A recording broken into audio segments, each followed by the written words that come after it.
Live from the CBS studios in San Francisco. The heat is on in much of the Bay Area this Saturday, and unless you were by the beach today, the weather was pretty brutal.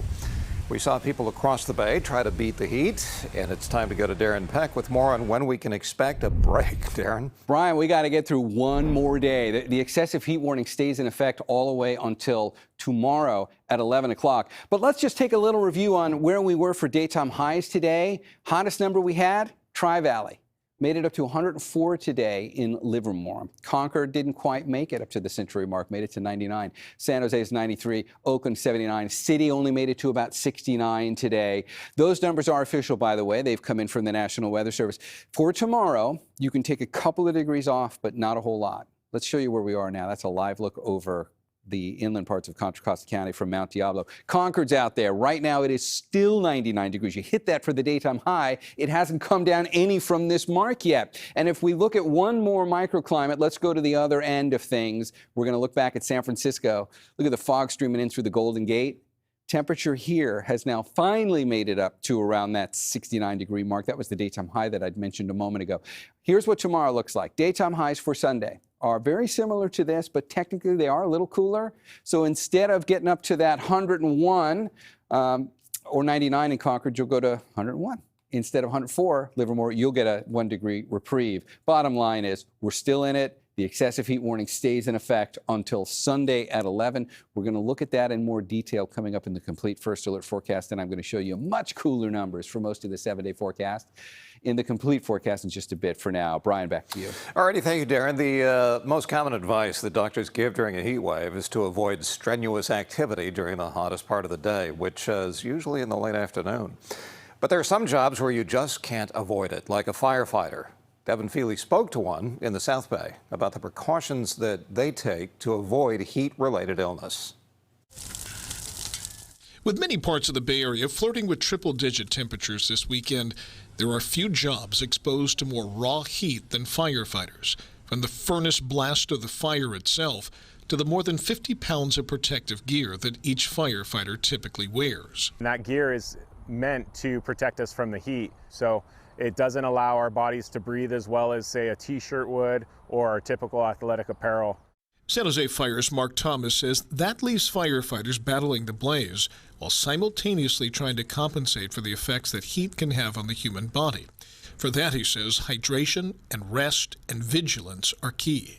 No one's going to know their body better than themselves, so if they're starting to feel the signs of heat exhaustion or heat stroke, it's up to them to be able to communicate that to their company officer or captain or battalion chief. Heat exhaustion and heat stroke can be dangerous and, if unrecognized and untreated, can be deadly. And doctors warn the hotter it gets, the faster it can happen. As the temperature goes up, as we get into the 90s and even higher, it requires less activity to really raise the body temperature. You're going to be sweating more. You're going to be at higher risk for getting dehydrated and exertional heat illness.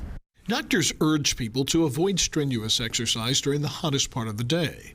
That's a luxury that firefighters often can't afford, but they can send more crews to an average fire, allowing them to rest, recuperate, and hydrate when they begin to feel the effects of the heat. If someone tries to push through it, ultimately they become a liability to themselves and to their crew, because if a firefighter goes down, you're going to take resources that were previously being used to help put out the emergency or take care of the emergency, and now they're going to be focusing on taking care of that firefighter that went down. And even for those of us who don't have to be out there working in these conditions, extreme heat can still be a threat. We talked to a doctor who reminds us what to do to stay safe. Think about the right clothing. You want to wear something loose-fitting, light when you're going out. You want to stay indoors if possible, particularly if you have air conditioning or a fan. Stay hydrated. Don't drink a lot of caffeinated beverages. Drink a lot of Gatorade or water. And then I think number 4 is look for the warning signs of something where you may need to seek medical attention. Some people in the East Bay spent the day at the park, and some had tips of their own. I'm always using my SPF because sun damage is definitely a thing. Staying hydrated with water and maybe even putting some salt and lemon in your water for the hydration. Cumin is very good for it. Especially in a water, you just put that in and with a sprinkle of little salt and you're good. And for a list of Bay Area cooling centers and other tips to beat the heat, head to KPIX.com. You can also stay up to date on the heat wave on the CBS News app. Other news today, 6 people were hurt when a tree fell on a picnic area at a Spring Lake Park in Santa Rosa. You can see the picnic tables shattered by the tree. Happened just before 11 o'clock this morning. Parks Department said the group had reserved the popular picnic spot. Santa Rosa Fire Department says all 6 people were taken to the hospital, 1 with major injuries. An 8-year-old child fighting for his life after being shot in the crossfire of a rolling gun battle on an East Bay freeway. Happened on eastbound 580 yesterday. CHP says that there were a lot of witnesses on eastbound 580 at the time. They are asking any witnesses to come forward. Dial In has the latest on the 8-year-old victim. The 8-year-old boy remains at Oakland Children's Hospital. He was listed in grave condition. We learned he and his mom were on their way to dinner when they were caught up in a rolling gun battle between 2 cars. Eastbound 580 in Oakland is back to normal, but the life of one family is forever changed. Very sad. Very sad. We had me and my daughter in tears last night. Linda Sakara came to Oakland Children's Hospital to visit her grandson. She ran into the 8-year-old victim's family and started talking with one of them. They were driving to go to dinner at one of the parents' house, and they heard sound like firecrackers, and then they looked over and saw their window shattered, and then they saw him leaning over. The CHP says the shooting happened on eastbound I-580 near Harrison Street in Oakland. Investigators say people in a dark gray SUV and a maroon SUV were exchanging gunfire on the freeway. A stray bullet hit the 8-year-old boy. Even a veteran officer was emotional while briefing the media. When a child is struck by gunfire or a violent crime occurs, it touches you. Detectives say the 2 suspect cars got off the freeway by taking the Park Boulevard exit. Officers shut down the eastbound lanes for a few hours and searched for shell casings. The freeways are really unsafe right now. I don't feel safe driving on them. Even coming here to see my grandson today, I felt scared. The CHP reports 384 highway shootings in the Bay Area from 2019 to 2021, many of them in Alameda County, followed by Contra Costa County. They haven't released any numbers for 2022. Some cities have installed surveillance cameras on Highway 4 and Interstate 80, and there's a growing demand to do the same on Oakland freeways. Cameras, it could be a good thing, but also in the wrong hands, it could be a very nefarious thing, right? A very awful thing. Elected leaders say privacy concerns and money remain a roadblock for freeway cameras. I feel sorry for my grandkids to have to grow up in this unsafe world now. So far, no arrests. We'll be sure to pass along any updates on the 8-year-old victim. Oakland Mayor Sheng Tao released a statement on the shooting saying, quote, as a mother, my heart breaks for the young victim and the victim's family. Senseless gun violence has impacted far too many lives, and when an innocent child is harmed, it is unfathomable.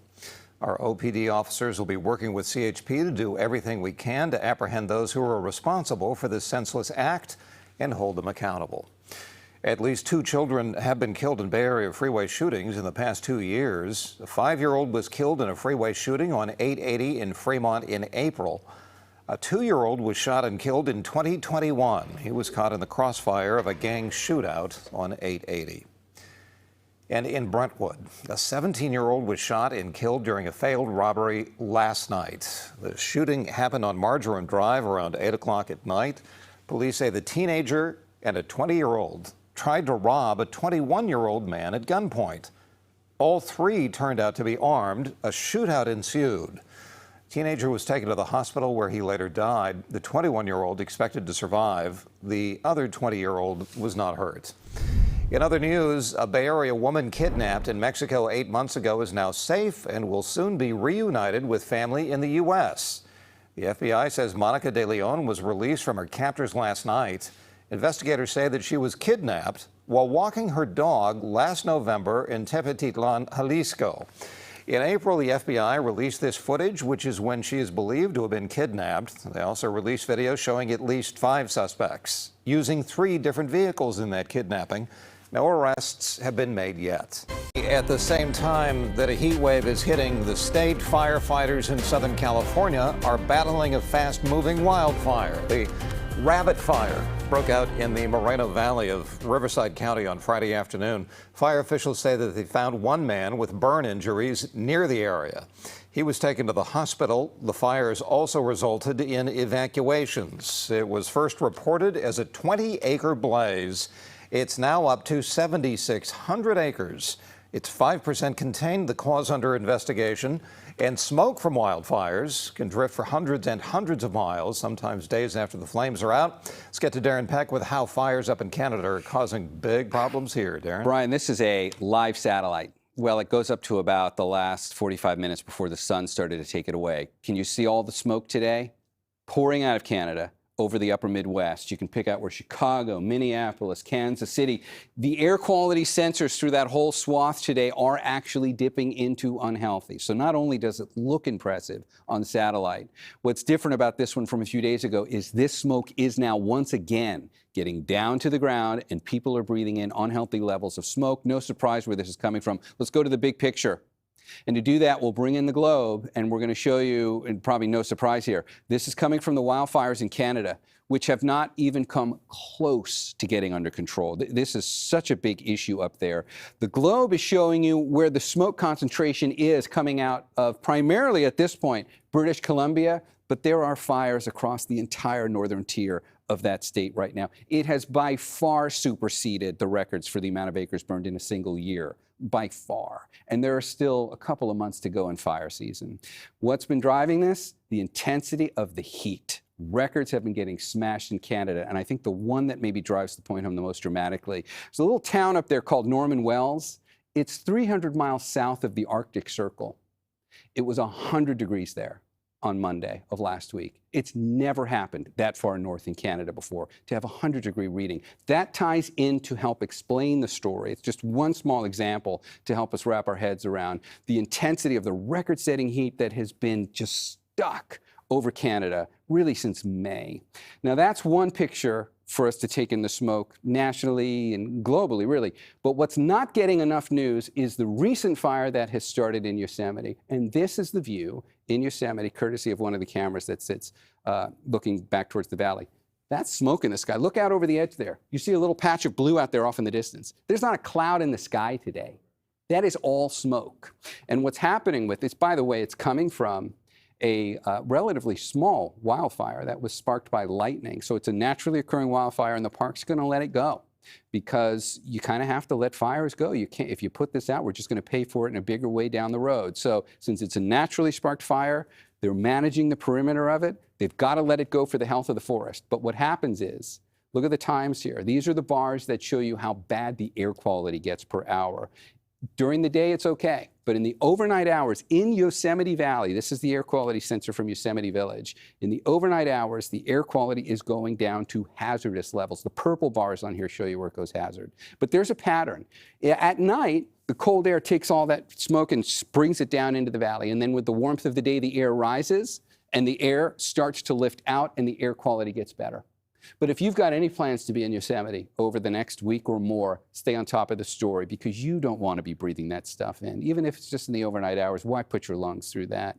It's a big story going on, Brian, and we're just now starting to kind of focus on it. Well, there may be a warm wave here in the Bay Area, but inside Hallmark stores, it looks like the North Pole. This weekend, their annual ornament premiere, where Christmas collectors get their first look at this year's releases. I probably have close to 1,000 Hallmark ornaments. I put up 2 Christmas trees every year. One just kind of a general family one, and then I always have a Disney tree, but I have enough to probably do 3 or 4 Christmas trees. Oh, it's fun to have hobbies. 2023 is the 50th anniversary of Hallmark's keepsake ornaments. Thanks for watching. Our half-hour special is next, Living with Fire, and we'll see you back here at 11 o'clock. For now, good night.